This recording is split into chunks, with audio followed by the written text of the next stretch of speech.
Assalamualaikum warahmatullahi wabarakatuh. Kami dari kelompok 4 yang beranggotakan Muhammad Naufal Gibran, Oktavia Permatasari, dan Tasya Komala akan memaparkan sebuah materi yang berjudul Sistem Kepartaian dan Fungsi Kepartaian. Ada pula yang akan kami bahas. Yang pertama, apa itu sistem kepartaian? Yang kedua, sistem kepartaian pada masa Orde Lama. Yang ketiga, sistem kepartaian pada masa Orde Baru.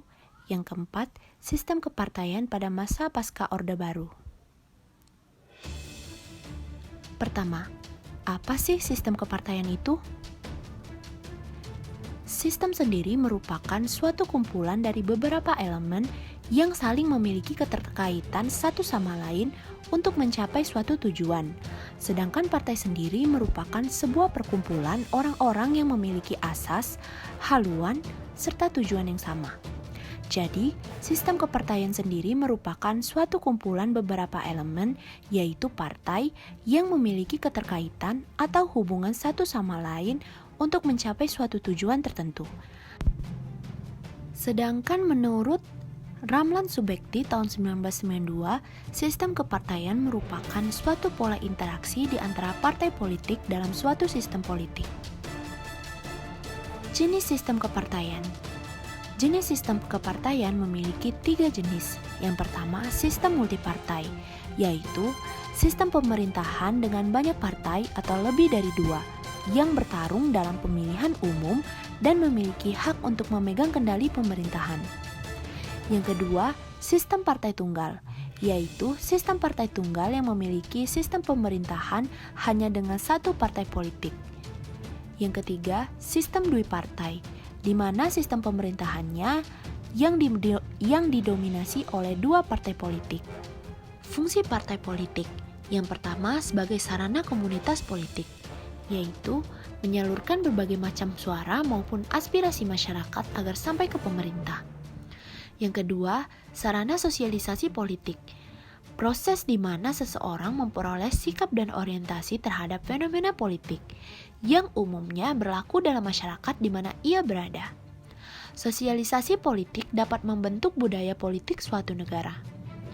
Yang ketiga, sarana rekrutmen politik, yaitu sebagai wadah untuk menampung dan penyeleksian kader-kader politik yang nantinya akan meneruskan kepemimpinan suatu pemerintahan dengan jabatan tertentu.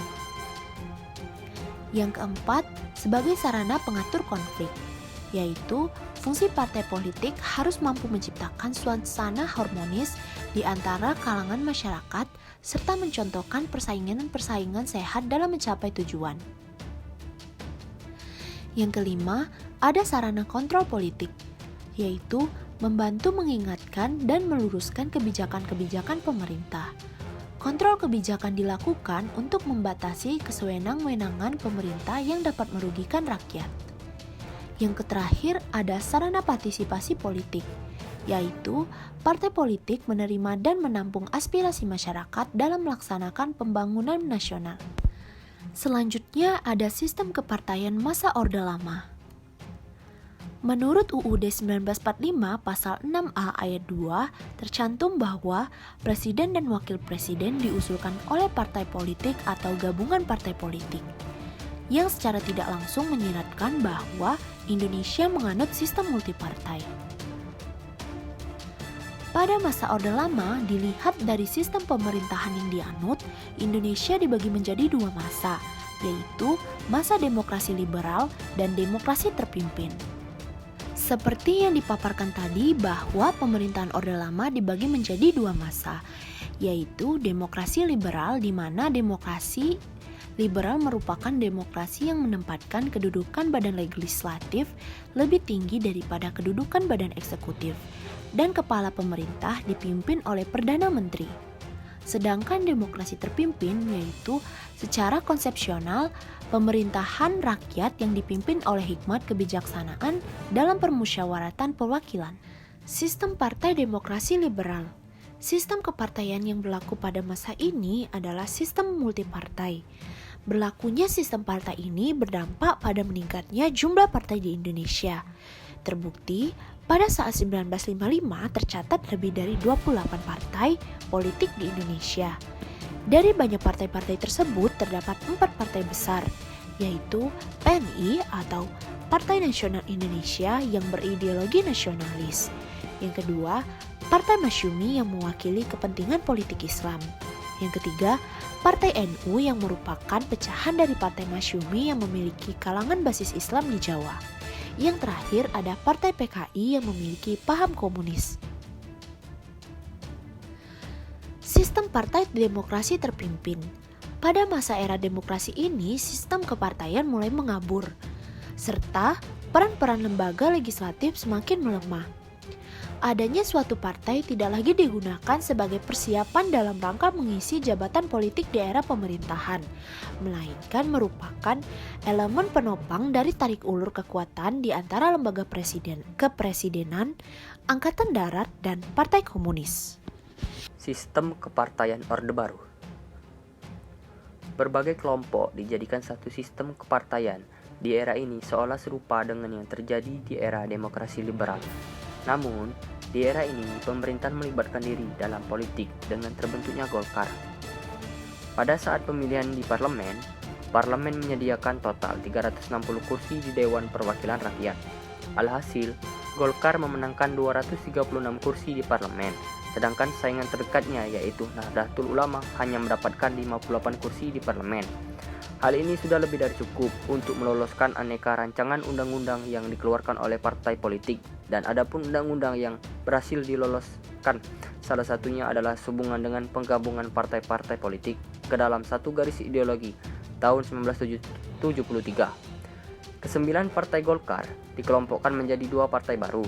Pertama, Partai P3 yang terdiri atas partai-partai yang berasaskan Islam seperti Nahdlatul Ulama, Partai Muslimin Indonesia, dan Partai Syarikat Islam Indonesia.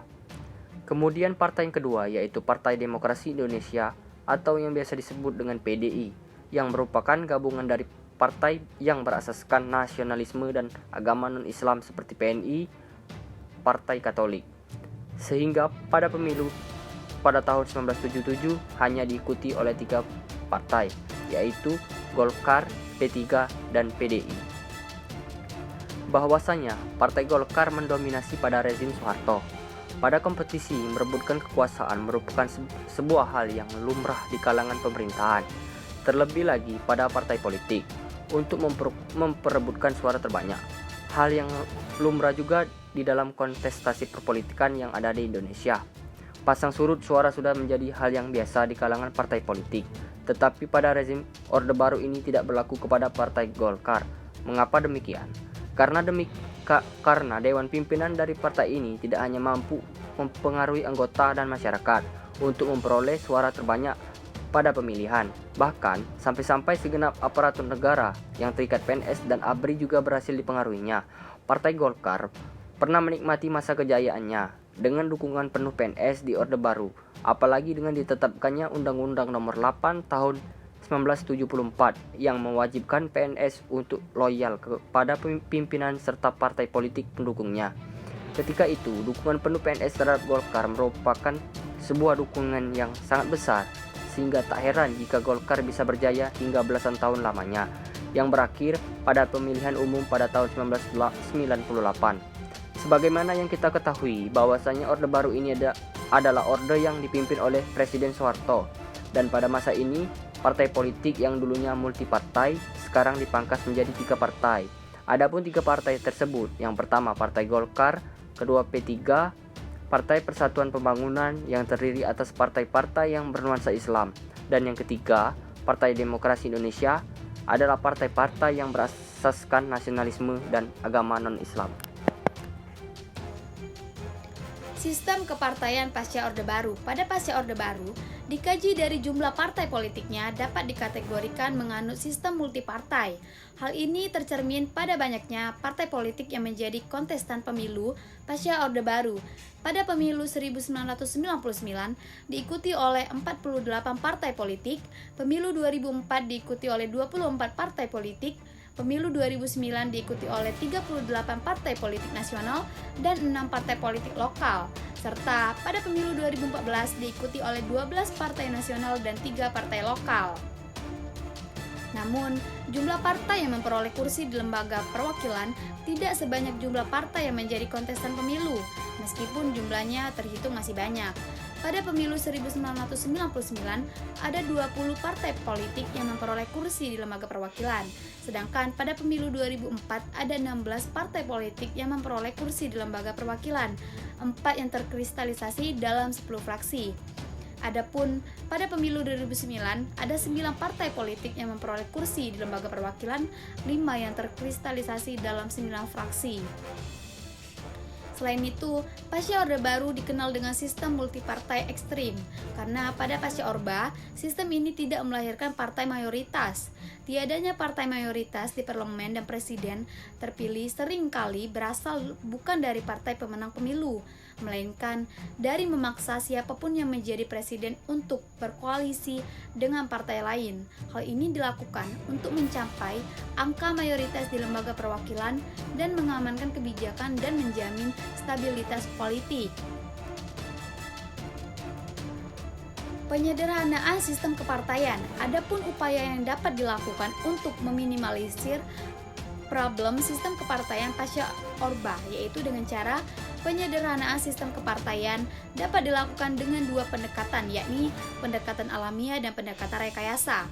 Pendekatan alamiah lebih menekankan pada proses seleksi dan eliminasi partai politik secara alamiah melalui kontestasi pemilu. Setiap perhelatan pemilu memicu konsekuensi logis. Ada partai yang memperoleh kursi dan ada pula partai yang tidak mendapatkan kursi. Partai yang memperoleh kursi dengan sendirinya memperoleh kesempatan menjaga survivalitas dan eksistensi dalam pergulatan politik formal, sedangkan partai yang tidak mendapatkan kursi tersingkir dari perhelatan politik formal. Sedangkan pendekatan rekayasa lebih menekankan pada proses seleksi dan eliminasi partai politik secara terencana, terprogram, terukur melalui penataan regulasi politik, terutama regulasi partai politik, pemilu, dan susunan serta kedudukan lembaga perwakilan. Baiklah, itulah penjelasan dari saya. Terima kasih. Demikianlah pemaparan materi dari kami mengenai sistem kepartaian Orde Lama, Orde Baru, dan pasca Orba. Kami harap dapat memberikan manfaat bagi penonton dan pendengar video ini. Apabila salah kata, kami mohon maaf. Wassalamualaikum warahmatullahi wabarakatuh.